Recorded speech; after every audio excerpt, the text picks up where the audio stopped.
Hello class, hello everyone. आज आपको पढ़ाने जा रहे हैं जयशंकर प्रसाद का पाठ गीत और श्रद्धा मनु। जयशंकर प्रसाद जिन्होंने साहित्य के क्षेत्र में अनेकों रचनाएं कर अपना नाम स्वर्ण अक्षरों में इतिहास में लिखा है, उस छायावादी युग के प्रवर्तक जयशंकर प्रसाद जी का जन्म 1889 में और मृत्यु 1937 ईस्वी में हुई थी।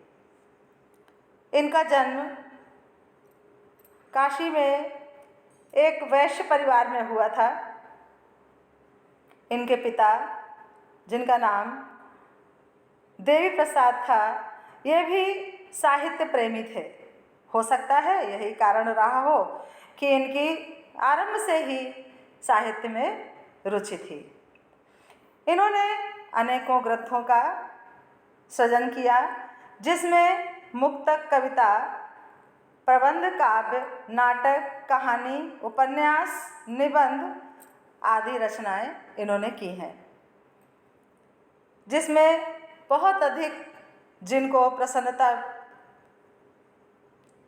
बहुत अधिक प्रसिद्धि प्राप्त हुई वो हैं चित्रधारा, कानन कुसुम, झरना, प्रेम पथिक, चंद्रगुप्त अजातशत्रु, विशाख, कामायनी महाकाव्य। अभी जो आप ये कविता पढ़ेंगे ना, श्रद्धा मनु, ये भी कामायनी से ही ली गई है। तो आप समझ गए होंगे कि इनके द्वारा जो रचनाएं की गई हैं वो अविस्मरणीय हैं। और आज भी जब उसको अध्यापकों के द्वारा छात्रों को पढ़ाया जाता है तो छात्र बड़ी रुचि लेकर सहजता से इसको सीखने का प्रयास करते हैं। अब तो आप समझ गए होंगे, आप तैयार भी हो गए होंगे इसको पढ़ने के लिए, समझने के लिए। आइए चलिए देखते हैं। सबसे पहले हम देखते हैं गीत। गीत में कवि ने क्या कहा है? बीती विभावरी जागरी, अंबर पनघट में डुबो रही, तारा घट उषा नागरी। एक सखी दूसरी सखी को जगाते हुए प्रयास कर रही है तो कहती है, रात बीत चुकी है, तू अभी भी सो रही है।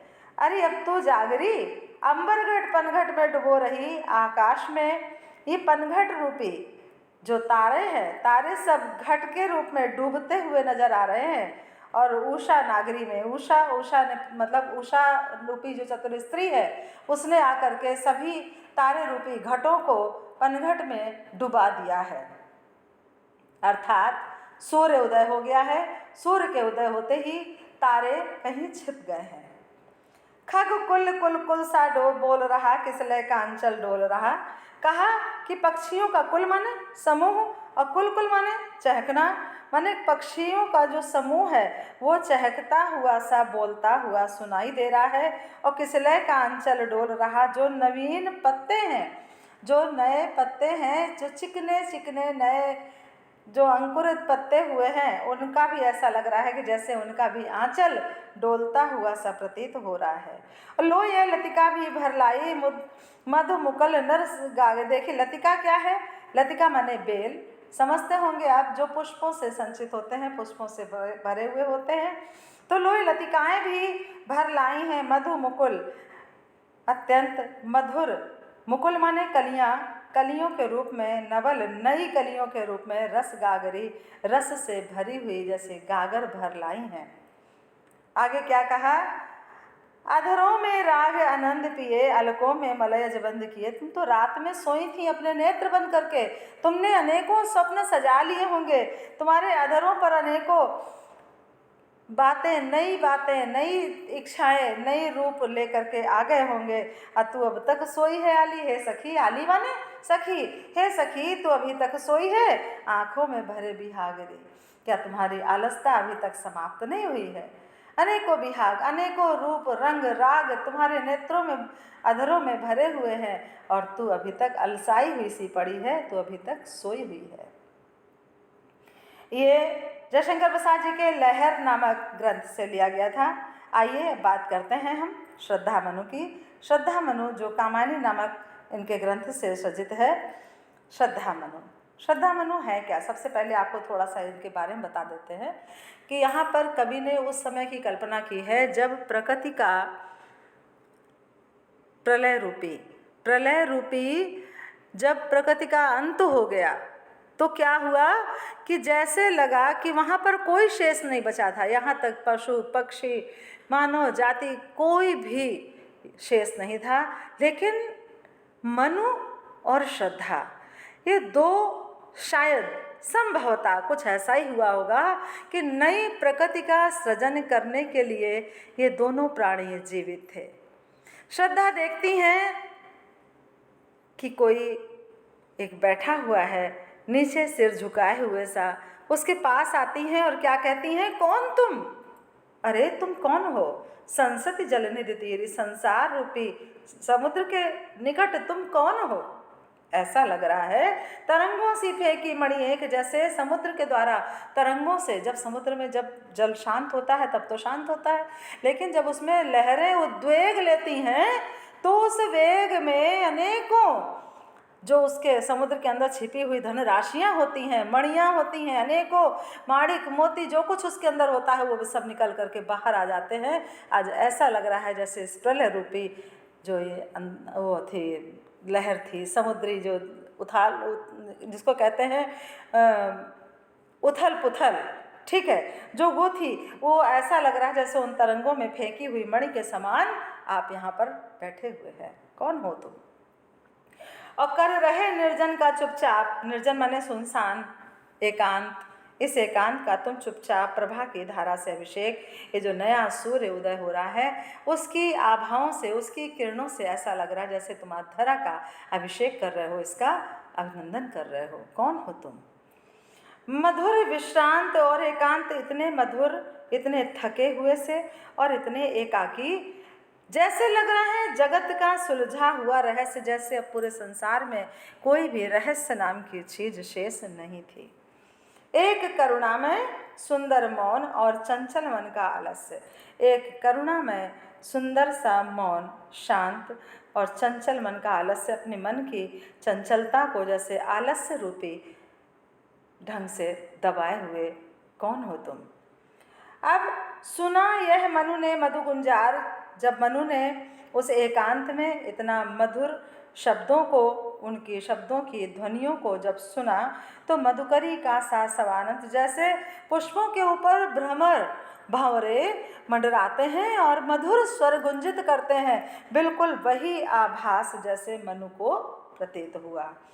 और किए मुख नीचा कमल समान, अपने मुख को कमल के समान नीचे किए हुए, जैसे प्रथम कवि का जो सुंदर छंद, जैसे किसी कवि की कल्पना की कविता की पहला छंद हो, ऐसे लग रहे थे, ऐसे प्रतीत हो रहे थे। एक झटका सा लगा सहर्ष, तभी एक झटका सा लगा और सहर्ष निरखने लगे लुटे से कौन, देखने लगे लुटे जैसे कि अरे ये कौन है, गा रहा है सुंदर संगीत, ये कौन है जो इतनी सुंदर संगीत, इतनी मधुर बातों में, इतनी मधुर लय में, इतनी मधुर भाव से मेरे पास ये मुझे पूछने वाला यहाँ पर कौन आ गया है। कुतूहल रह ना सका फिर मौन, और फिर जो मन की उत्सुकता थी वह शांत ना रह सकी।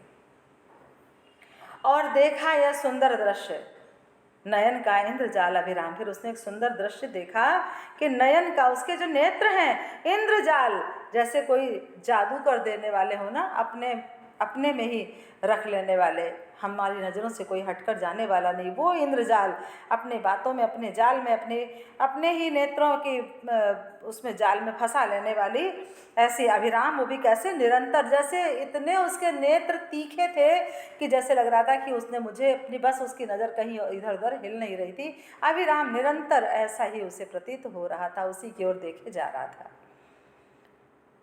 क्या देखता है कि कुसुम वैभव में लता समान, जैसे पुष्पों के बीच में लताओं के समान लिपटी हुई सी चंद्रिका से लिपटा हुआ घनश्याम, जैसे चंद्रिका चांदनी के रूप में लिपटा हुआ घनश्याम, घनश्याम यहाँ उसके केशों को कहा गया है, उसके केश लंबे घने, उनके बारे में कहा गया कि हृदय की अनुकृति बाह्य उदार, उसके हृदय की जो अनुकृति है वो बाहरी अत्यंत उदार है। उदार क्यों यहाँ पर कवि ने कहा?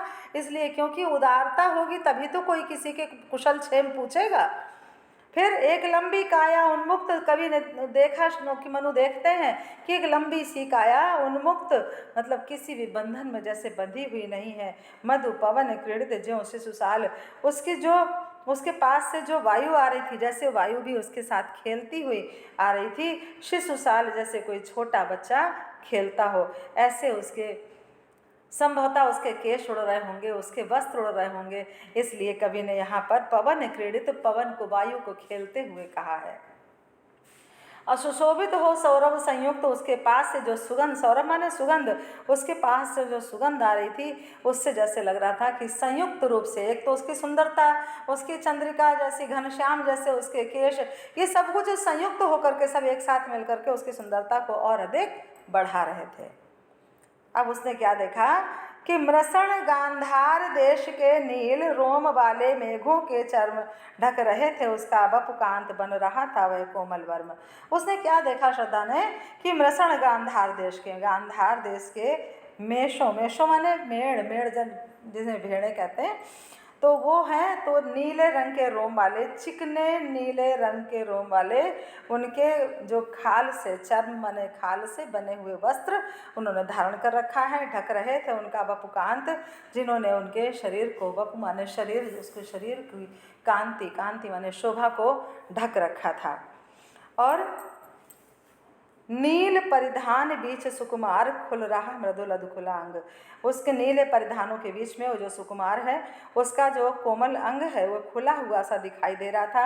ऐसा लग रहा था जैसे खिला हो बिजली का फूल मेघ वन बीच गुलाबी रंग, ऐसा लग रहा था जैसे बिजली का फूल, कहने का मतलब जैसे नीले आकाश के बीच में बिजली बीच में से चमक जाती है ना, उसी तरह से खिला हो, जो उसका जो अंग खोले हुए थे वो बिजली के फूल की भांति गुलाबी रंग के दिखाई दे रहे थे। ओहो वह मुख पश्चिम के व्योम बीच में जब घिरते हो घनश्याम, अरे इतना सुंदर वह मुख पश्चिम के व्योम, जिस प्रकार पश्चिम में जब सूर्य डूबता है, सूर्य डूबते समय आकाश का रंग कैसा होता है, लाल रंग का दिखाई देता है, उसके बीच में जब घिरते हो घनश्याम, और उसके बीच में जब काले रंग के बादल छोटे छोटे टुकड़े उसके बीच में घिरते हुए नजर आए, तो उनको क्या करता है, अरुण माने सूर्य, अरुण माने लाल रंग, रवि माने सूर्य, तो सूर्य का जो लाल रंग है वो उसको जैसे लगता है भेद कर माने उसको पार करके भी दिखाई देता है, छविधाम अपनी छवि को दिखा जाता है। और घिर रहे थे घुंघराले बाल अंश अवलंबित मुख के पास, उसके जो मुख के पास थे तो अवलंबित माने छूटे हुए, खुले हुए जो घुंघराले उसके बाल थे वो उसके खेलते नजर आ रहे थे। और नील घन शावक से सुकुमार सुधा भरने को विधु के पास, विधु माने चंद्रमा, घन शावक माने छोटे छोटे बादलों के टुकड़े, बच्चे, शावक माने बच्चा ही होता है, तो यहाँ पर बच्चा तो नहीं कहेंगे, तो यहाँ पर घन, घन माने बादल, तो नीले रंग के घने जैसे छोटे छोटे से बादल, कोमल बादल, वो सुधा माने अमृत भरने को विधु के पास जैसे चंद्रमा के पास बार बार जा रहे हों। और उस मुख पर वह मुस्कान रक्त किसले भर ले विश्राम, और उस पर भी वह मुख पर मुस्कुराती हुई आभा, जैसे लग रहा था कि कोमल चिकने चिकने पत्तों पर, जो नए अंकुरित पत्ते हुए हैं उन पर जैसे वह विश्राम ले रही हो, उसकी आभा विश्राम ले रही हो, ये बिल्कुल वही प्रकृति उस श्रद्धा में दिखाई दे रही थी। अरुण की एक किरण अम्लान अधिक अलसाई हो अविराम, जैसे उसके लाल रंग की सूर्य की एक किरण उसकी ओर बढ़ी हो और अधिक अलसाई हो, लेकिन वो इतनी अलसाई हुई सी है कि अविराम निरंतर देखे जा रहे हैं, लगातार उसे देखे जा रहे हैं। कहा मनु ने, तभी मनु ने कहा, नभ धरणी के बीच, नभ धरणी माने आकाश और धरती के बीच बना जीवन रहस्य निरुपाय, जीवन रहस्य बन गया जिसका कोई उपाय शेष दिखाई नहीं दे रहा था। एक उल्का सा जलता भ्रांत शून्य में फिरता हूँ असहाय, एक उल्का सा, जैसे उल्का, उल्का क्या है, एक पिंड है, उल्का की भांति जैसे धरती पर गिरते हुए तारे दिखाई देते हैं, उसी प्रकार जलती हुई सी भ्रांति शून्य में फिरता हूँ असहाय, मुझे इस शून्य में असहायों की तरह मैं तो बैठा हुआ था, लेकिन तुम हमारे जीवन में बिल्कुल उल्का की तरह आई हो। कौन हो तुम बसंत के दूत, हे दूत तुम कौन हो। बिरस पतझड़ में अति सुकुमार, इस पतझड़ में अत्यंत सुकुमार। घन तिमिर में चपलता की रेख, तपन में शीतल मंद बयार। ये अंधकार में इस चंचलता की रेखा के समान दिखाई दे रहे हो। जिस तरह से तपन में, तपते हुए में शीतल मंद बयार, जैसे ठंडी पवन होती है वह तपन में शीतलता प्रदान कर देती है, ऐसे ही तुम कौन हो। लगा कहने आगंतुक व्यक्ति, तो जो व्यक्ति माने मनु जो बैठा था, मनु कहता है कि मिटाता उत्कंठा सविशेष, बोला कुछ और अपनी उत्कंठा को, अपनी उत्सुकता को सविशेष ढंग से समझाते हुए बोलता है। कहता है, दे रहा कोकिल सा आनंद सुमन की जो मधुमेह संदेश। जिस प्रकार कोयल संदेश दे देती है मधुमेह कि बसंत ऋतु आने को है, उसका संदेश दे देती है, उसी प्रकार आज तुमने हमारे जीवन में आकर के उसी तरह का एक संदेश दिया है। क्यों? क्योंकि यहाँ पर कथन का आशय यह है कि वो श्रद्धा जैसे लगता है स्वयं मुझसे कहती है कि मैं तुम्हारी जीवन साथी बनने के योग्य हूँ, और अपनी सुंदरता उसकी ओर बिखेरते हुए उसको अपने आभा मंडित में, जैसे लगता है इंद्रजाल में, अभिराम इंद्रजाल में अपने पाश में बांध लेने के कारण अपने मधुमेह संदेश को व्यक्त कर देना चाहती है। भरा था मन में नव उत्साह, उसके मन में एक नया उत्साह भरा था। सीख लो ललित कला का ज्ञान, कि कभी ऐसे कहते हैं कि इतना उत्साह जैसे लग रहा था कि इन ललित कलाएँ क्या होती हैं, संगीत है, शिल्प कला है, ये सब क्या है, ललित कलाएं हैं। तो ललित कलाओं का ज्ञान जैसे लग रहा था कि आज बस यहीं से सीखना है। क्यों?